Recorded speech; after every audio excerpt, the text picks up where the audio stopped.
Are you a parent? Are you planning to be? Let me tell you about PAREDOS in this country. We have lots of skills to help you really cope. Get a pen and paper, start to take note. Look, 4270212, man, a lot of help there waiting for you. And if you're not got on the phone, no problem. Jump on any type of transportation. PAREDOS and Beckles is our location. We got trade counselors there for you, even workshops to help you get through. PAREDOS got developmental tools. We have a nursery and a preschool, so don't forget the phone number.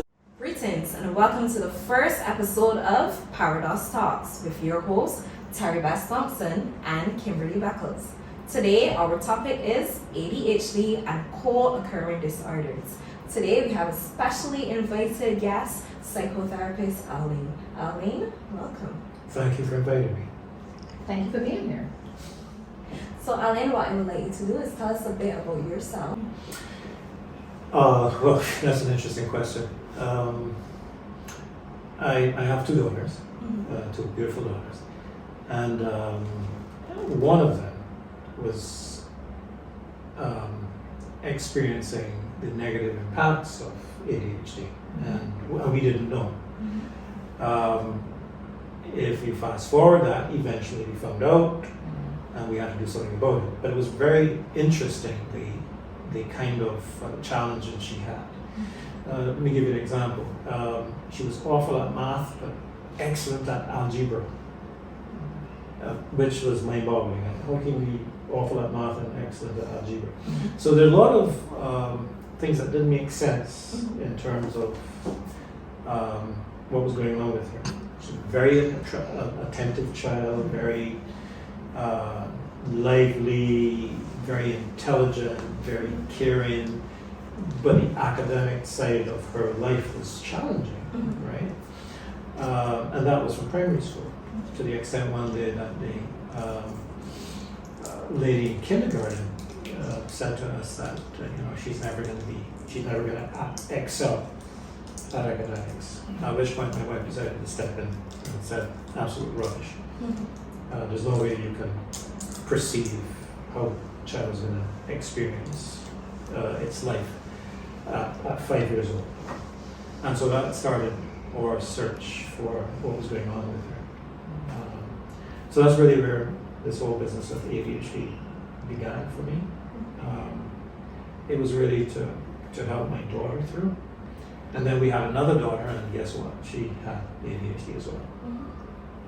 And if you fast forward several years, then I started to realize that many of the challenges that my girls were having, I had when I was in school. And so then I realized, my goodness, I had ADHD as well. So that really kind of changed my whole life. I then went to university, studied psychology, and a couple of degrees later, I'm here today. So that's really my ADHD story. Very interesting. So you mentioned ADHD. What are some of the symptoms of ADHD as well? Well, there are two subtypes, effectively. There's the inattentive subtype, and there's the hyperactivity impulsive subtype. And then we combine two of those together, where kids have got both, and now we add a third subtype, which we call the combined subtype, right? So the inattentive subtype is a child who perhaps sits in class and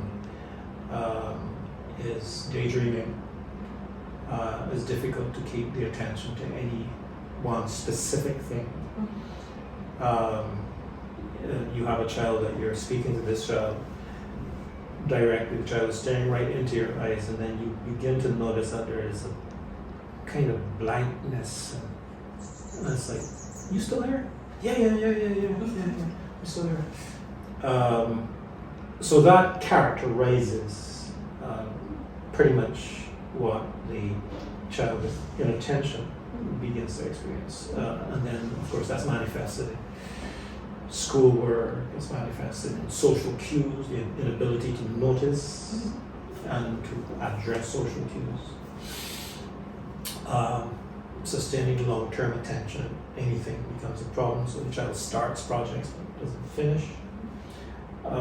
So that is the inattentive subtype. Then there's the hyperactive subtype, the child that can't seem to keep quiet, has to be moving, constantly, and then the child is also impulsive, so the child may strike out, may react in ways that are over and above what you would expect, right? So the reactions are exaggerated. And that, of course, then causes some challenges with siblings, causes challenges with in school, where the child now speaks impulsively, breaks into conversations, again having difficulty with social cues. So now you have this interaction in these two things, not noticing the social cue and being impulsive in speech, finishing other people's sentences, or interrupting conversations, and so on.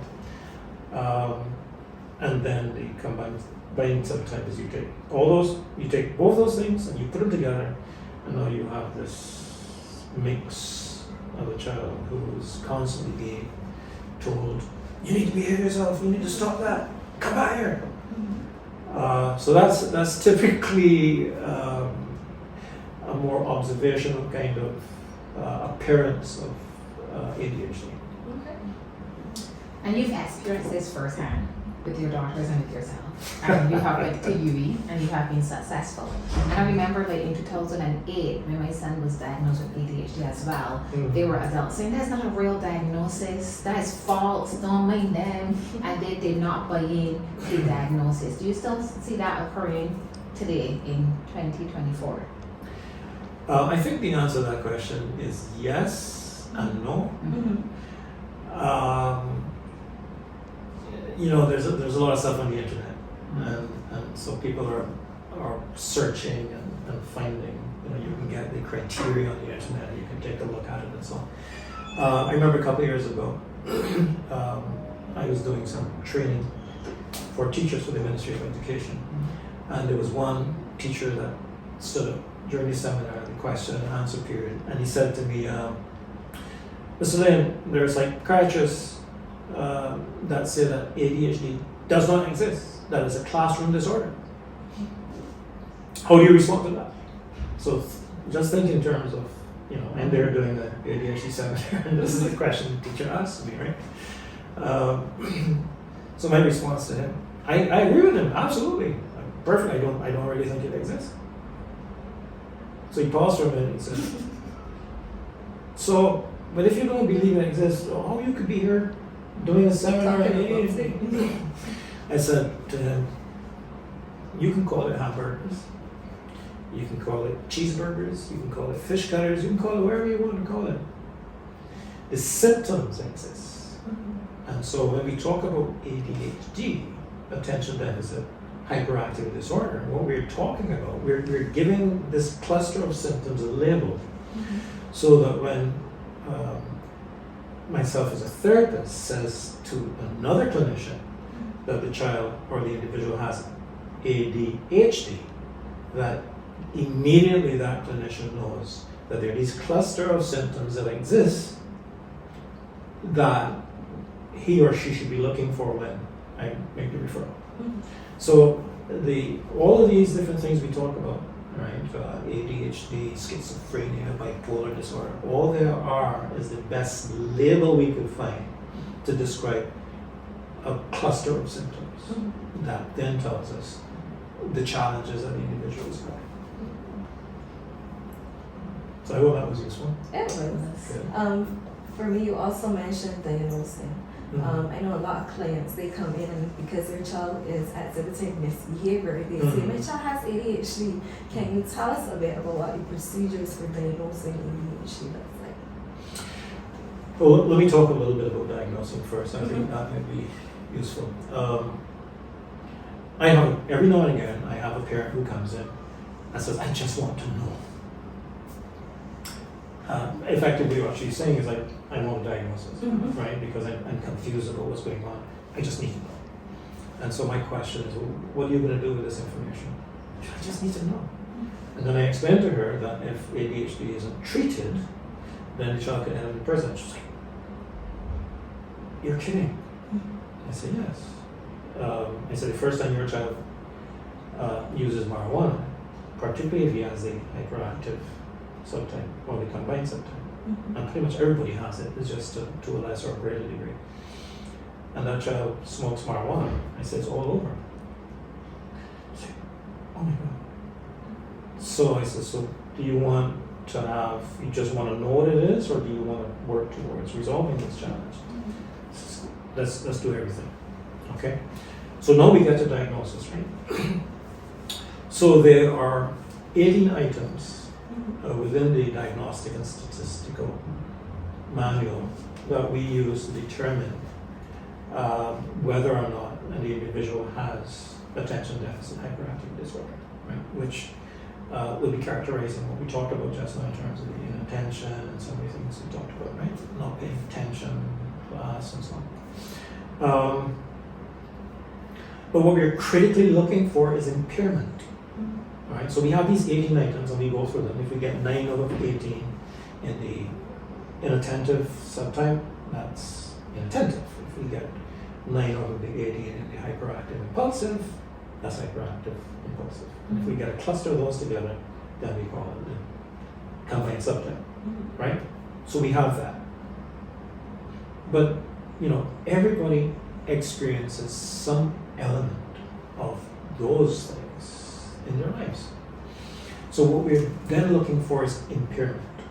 How are all of these bits and pieces that make up this diagnosis impacting the individual's life in a negative way, right? For children at school, it's usually going to be brilliant child, but inability to perform in examinations, inability to remember at critical points the information that's needed. The child knows it, but it's very difficult to get this thing to produce the results you want academically, right? So you have a educational or academic impairment, that makes sense. And there are also the social impairments. A child who is hyperactive and impulsive may be hitting out, striking out, responding out of turn, right? The responses may be exaggerated and other children may be at risk. Or the child himself may be at risk because of the condition. So when we talk about diagnosis, we want to talk about diagnosis in terms of the items that we've got to tick off. When we talk about 2 out of 3 domains, so one domain may be school, another domain may be home, another domain may be church or social circumstances. But we also want to see what the impairments are. So having said that, sometimes medication is indicated, but often I see children who the impairment is sufficiently mild that psychotherapy is really, or just parent training is needed. And so a lot of the interventions that you would see with medication, for example, aren't necessary. So it's really about the items that make up this diagnosis, but critically the impairment that the child is experiencing. So I also hear you mention children. Can ADHD also be experienced by adults? Yes. There was a time when the general thought was that children would grow out of ADHD, and it would not be evident in adults, but I'm afraid that's not the case.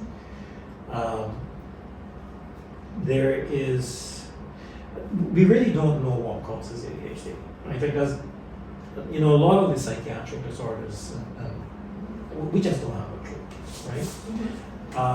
But what we can guess is that there's usually some genetic, we know there's a genetic component because typically if the child has it, then we're looking for one of the parents. Occasionally it skips a generation, but not often. So granddad had features that nobody really knew, but he looks, granddad, this child and granddad behaves the same way. And so there's that sense. But no, adults do tend to have it. And the challenge with undiagnosed ADHD in adulthood, part of it is self-medication, and I see a lot of that in people medicating with marijuana, for example. And then it'll destroy your marriage, it'll destroy your work life, it'll destroy your career, it'll destroy your academic life if it's not treated. So as the child gets into adulthood, it really becomes potentially a serious very serious disorder. Do you think that there's enough education out there? Because the first time I heard about ADHD would have been when my son was diagnosed. Mhm. So before that, I didn't see it on TV. I didn't see it with peers. My family didn't discuss it. Do you think that parents have enough information to know it is time for me to have my child assessed? It is time for me to have the professionals identify a way that I can manage these unwanted behaviors. Do you think there's enough education? That's a difficult question to answer. I think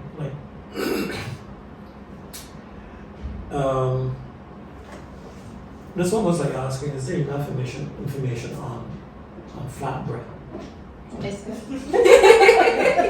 What's flatbread, right? In other words, if you're having an issue, there's a lot of information out there. Once you begin to, there's something wrong with it, I'm not sure exactly what it is. But you know, it becomes important when you need to know, right? But there's a lot of information. I think perhaps what's happened in Barbados is that in some regards,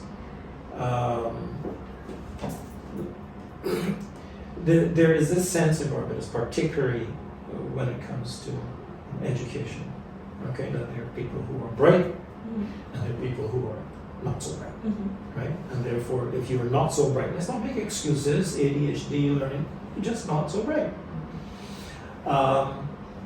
And I think to some extent, we're living in the era that there are these two opposites and there's no middle ground, right? So I think there's information if you have an issue, but why do you want to bother with ADHD if it's not a problem, right? So I think that's generally the sense. And your shirt, I'm looking at your shirt, it says ADHD, life outside the box. And I remember you said that that medication is not always needed. Right. It's basically having alternative and resources that you can use to manage the diagnosis. For some persons, what would that look like? Just an example or two.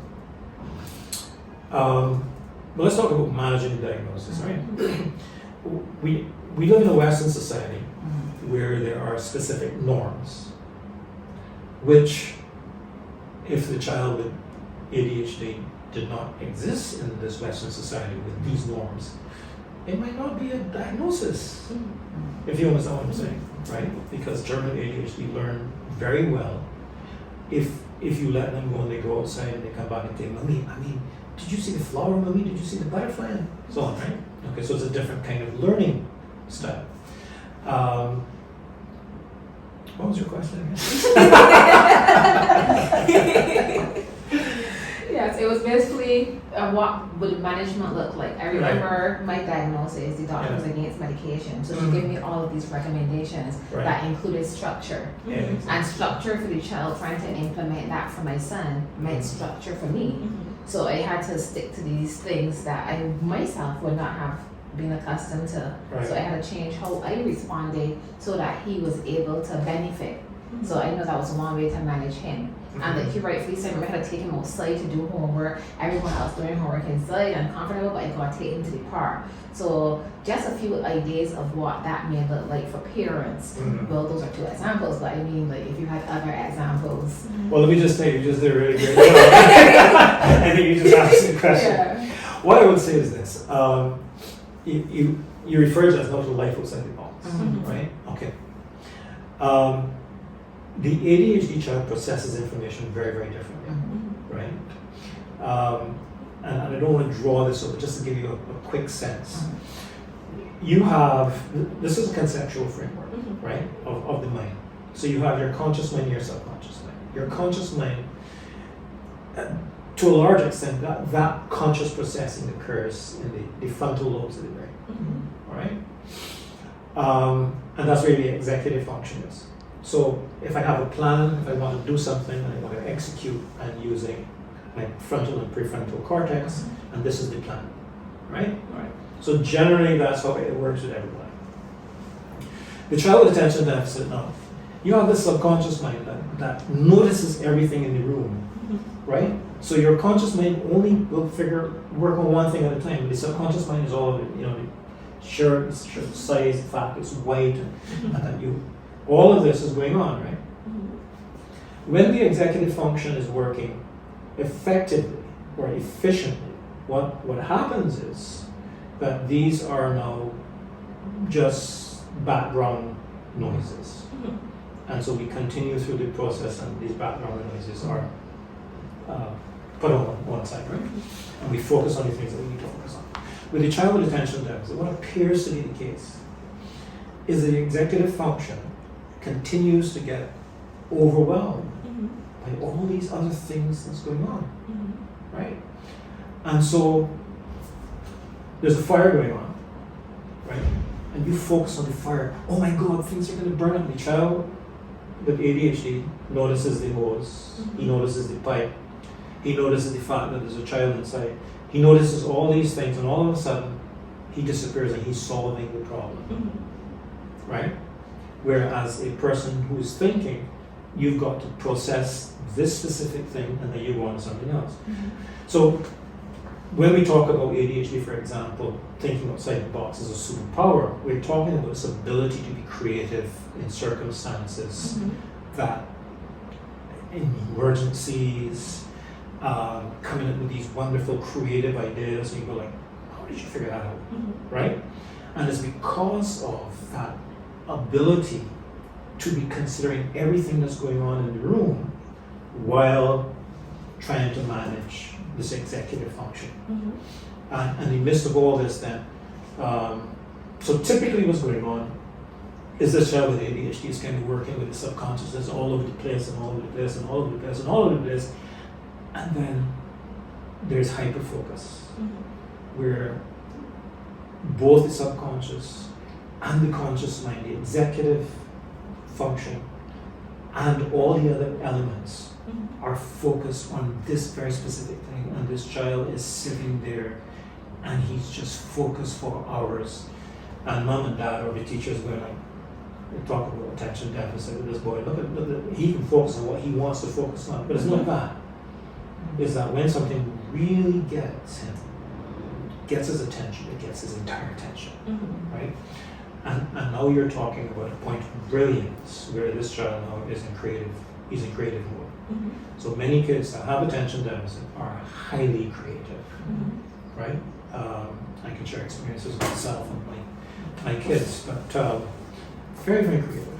And so that when we talk about life outside the box, that's what we're talking about. How can teachers foster this creativity or superpower that you mentioned in the classroom as well? And not only the classroom, but a classroom full of other children. Well, that's very difficult. In my own life and in my practice, as I work with children with attention deficit are task-oriented. They're not time-focused. School is about time. It happens from 9 to 3.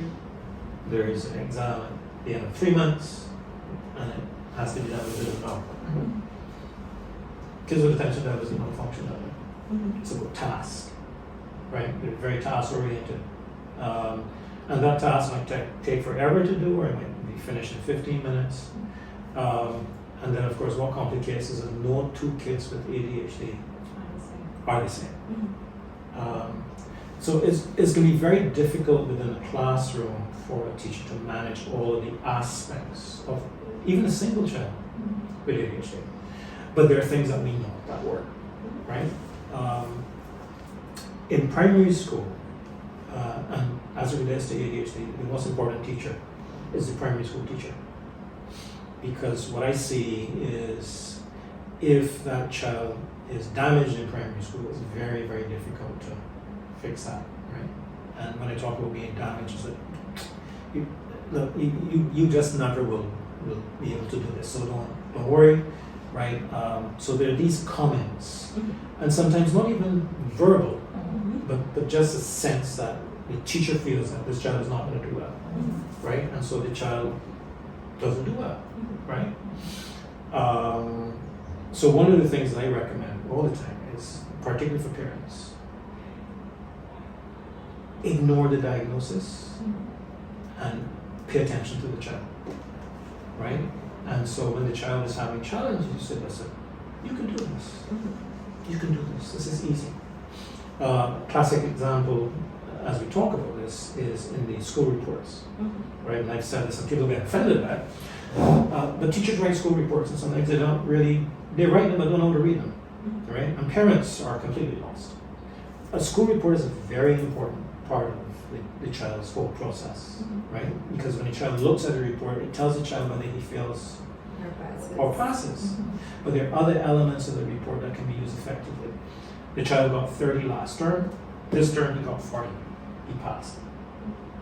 Sorry, he failed. Right? But that's an improvement.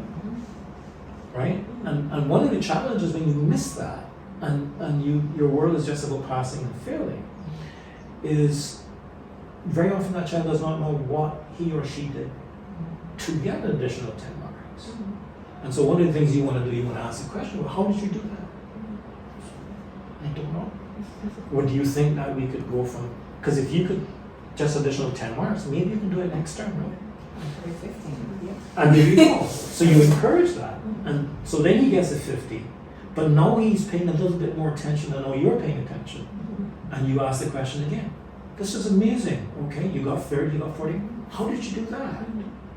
And now all of a sudden, you're having this conversation. Well, it looks to me like you were studying more, right? You were sitting down when you came home from school, you're doing this, right? You were reading more, you're doing this. So now what you're doing is you're saying to the child, so this looks like this is the strategy that you use to do this. Let's use these strategies and see what happens.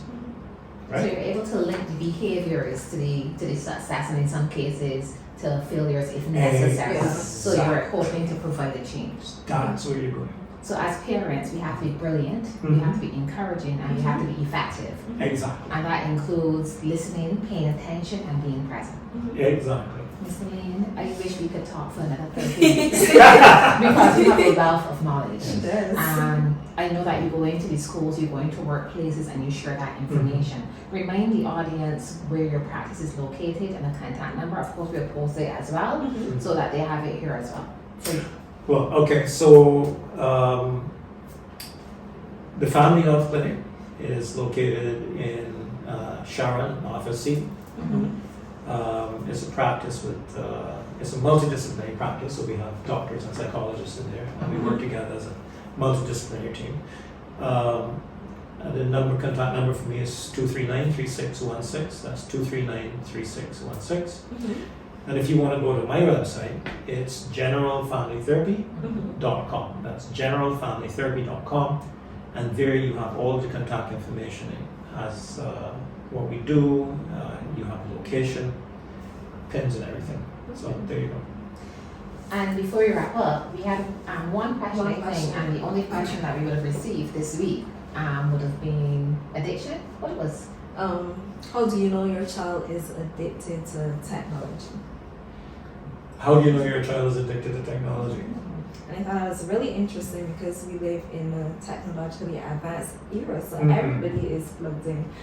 So what is the thin line between abnormality and normality and abnormality? Well, we start by saying, and by their own admission, that many of the apps have been designed around this psychological process of getting people to come to the app. So there's a lot of reinforcement. So there's constant reinforcement. And so the technology is designed for addiction to occur. Okay? So we start with that. When you are trying to get your child to limit or to stop or to change whatever the child is doing, whether it's going to bed, and you're beginning to have negative reactions from the child, is at that point that you want to begin to address that. Because there is a whole issue now with children and addiction to technology. So my recommendation for parents is to limit it. You can use it as a reward if you like, but this carte blanche, when the child comes home, the child gets to use a tablet and so on. That's not useful. So thank you very much. You're very And welcome. thank you. And that's it for PAREDOS Talks. Are you a parent? Are you planning to be? Let me tell you about PAREDOS in this country. We have lots of skills to help you really cope. Get a pen and paper. Start to take note. Look, 4270212, man, a lot of help there waiting for you. And if you're not got the phone, no problem. Jump on any type of transportation. Gas and Beckles is our location. We got trade counselors there for you. Even workshops to help you get through. PAREDOS got developmental tools. We have a nursery and a preschool. So don't forget the phone number. Don't forget the location.